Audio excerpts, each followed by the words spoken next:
Assalamualaikum warahmatullahi wabarakatuh. Memperkenalkan, nama saya Triwijanti dari Ekis 6H. Baik, di sini saya akan menjawab pertanyaan dari Bapak. Pertanyaan pertama, jelaskan faktor yang dapat menyebabkan perdagangan internasional. Yang pertama, adanya perbedaan harga barang. Keuntungan dengan biaya barang produksi yang jauh relatif lebih rendah, dan menjual barangnya ke negara dengan biaya barang produksi yang jauh relatif lebih tinggi.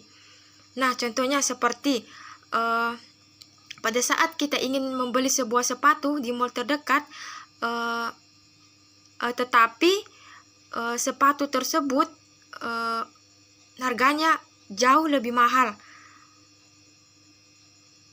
Pastinya kita sebagai pembeli akan berpindah tempat maupun mencari tempat, yaitu misalkan pasar.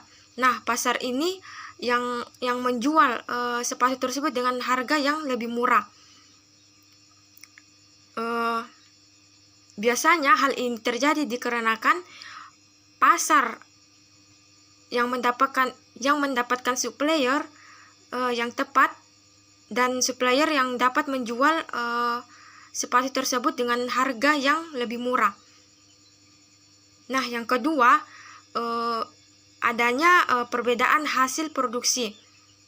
Kebutuhan negara lain yang dihasilkan dengan negara lain. Misalkan negara Jerman yang menghasilkan hasil produksi industri otomotif, dan Indonesia yang menghasilkan migas maupun non-migas. Nah, yang ketiga, adanya kebutuhan meningkatkan pendapatan negara. Nah, pendapatan negara ini dapat ditingkatkan melalui perdagangan internasional, yang dimana dan dikarenakan di dalamnya ada setiap transaksi antara ekspor maupun impor. Nah, contohnya seperti mempunyai konsekuensi terhadap wajib pajak. Nah, wajib pajak ini harus dibayar maupun harus disetor ke negara.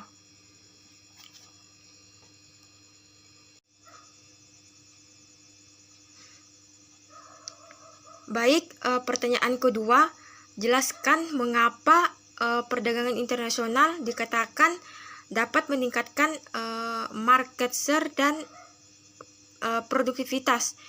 Nah, dikarenakan perdagangan internasional kemungkinan besar di suatu negara dapat mengekspor maupun mengimpor hasil barang produksinya.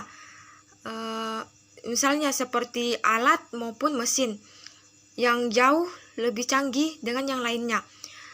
Kejadian ini dapat meningkatkan kreativitas maupun produktivitas di suatu negara, dikarenakan dapat menciptakan barang produksi yang jauh lebih modern lagi.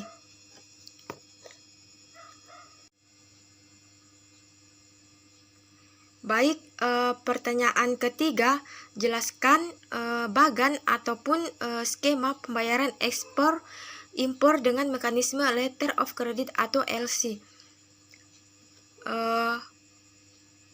Baik, harus ada transaksi dari awal atau kesepakatan antar eksportir dan importir, dan setelah itu importir harus mengajukan letter of credit ke izin bank. Nah, izin bank ini seperti izin bank ke Bank BNI maupun ke Bank BRI maupun Mandiri. Setelah itu importir menerbitkan letter of credit atas permohonan importir. Lalu izin bank akan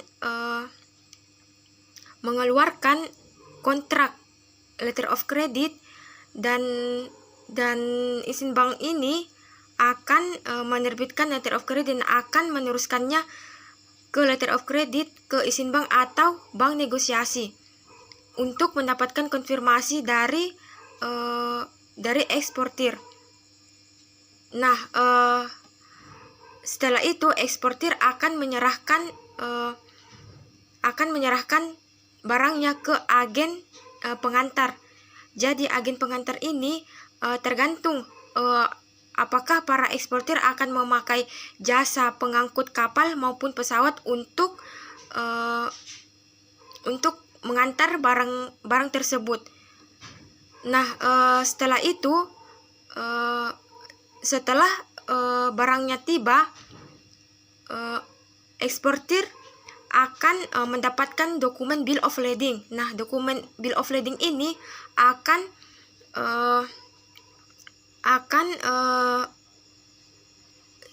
diberikan kepada eksportir dan kepada eksportir, kepada pihak advising bank.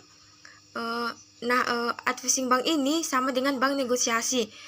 Lalu dokumen bill of lading tersebut akan dilanjutkan ke izin bank, atau advising bank. Nah, setelah semua persyaratan sudah disepakati antara eksportir dan importir, maka importir akan menyerahkan barang yang sudah ditentukan, dan barang yang sudah ditentukan tersebut akan diserahkan ke agen pengantar, dan kertas maupun dokumen bill of lading tersebut akan diberikan ke jasa pengantar melalui kapal maupun pesawat.